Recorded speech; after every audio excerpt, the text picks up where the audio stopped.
Avtocesta je odraz kulture voznikov. Izbornost bogato odmerjene površine v idealnih razmerah in po zaslugi velike pretočnosti v teoriji ponuja največjo raven avtomobilskega potovalnega udobja. Vožnjo po avtocesti svetujemo predvsem iz vidika varnosti. Avtocesta je bolj varna, bolj ekonomična in tudi potovalni časi so ponavadi krajši. Pa vendar, avtocestne infrastrukturne zmogljivosti so na določenih odsekih dnevno podvržene mejnim vrednostim še sprejemljivih obremenitev. Vožnja brez potencialno kritičnih situacij je vse pogosteje le še teorija. Zato je negovanje vozniške kulture izjemnega pomena. Včasih pa na upočasnitev poti vplivajo tudi drugi vzroki.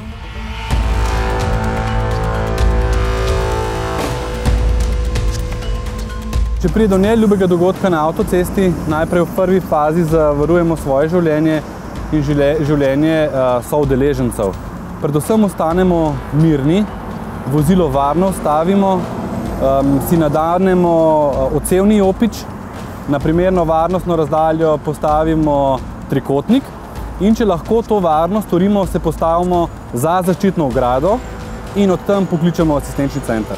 Iz Slovenije je ta številka 080 2864, iz tujine pa 00386 2222 2864.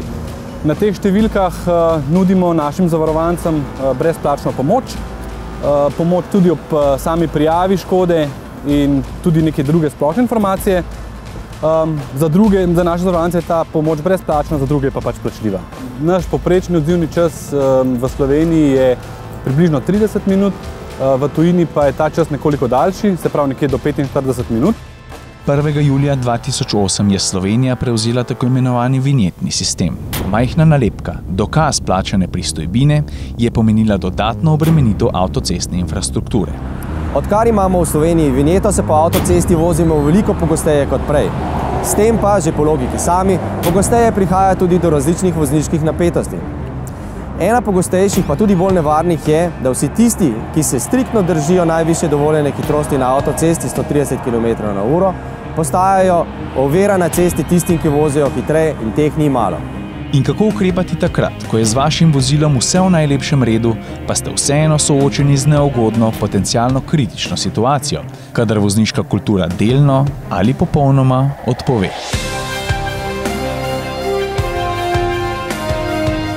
Smo torej na avtocesti in peljemo se 130 km/h. Za nami je nekdo, ki nas bi najraje zbrisal sveta. V takem trenutku je ključno, da ohranimo mirno kri. Seveda to ni enostavno in se sliši lažje, kot je v resnici mogoče narediti.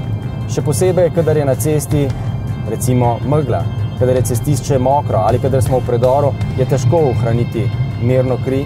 V takem trenutku bo še najbolje, če zaupate lastnim metodam antistresa. Karkoli že deluje, to uporabite. Drugo, zelo pomembno pravilo v taki situaciji pa je, da v vožnji nič ne naredimo na hitro. Vsekakor pa ne zavirajmo sunkovito in ne zavijajmo sunkovito. Poskušajmo ohraniti kar najbolj enakomerno hitrost in v primeru, da je pred nami še kakšno vozilo, nekoliko postopoma povečajmo razdaljo med nami in vozilom spredaj. To pa zato, ker če bi avto spredaj moral hitro zavirati, bi pridobili nekaj časa in prostora tudi za tistega, ki je tik za nami. Ključno je, da ne postanemo del problema še mi, ampak prej rešitve, kar pomeni, da se potrudimo najti najbolj varen in najhitrejši način, da vozilo zadaj spustimo naprej. Tehnično povedano, to pomeni podaj gnilo jajce naprej. To lahko naredimo šele takrat, ko je na desnem voznem pasu dovolj prostora, da se tja varno umaknemo.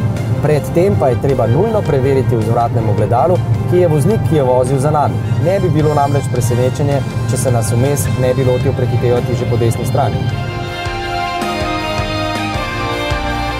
Ko vozniku zadaj omogočimo, da gre naprej in postane problem nekoga drugega, pustimo slabo voljo tam. Ne dovolimo, da nam nasilnik s svojim dejanjem pokvari 1 minuto več, kot nam jo je že.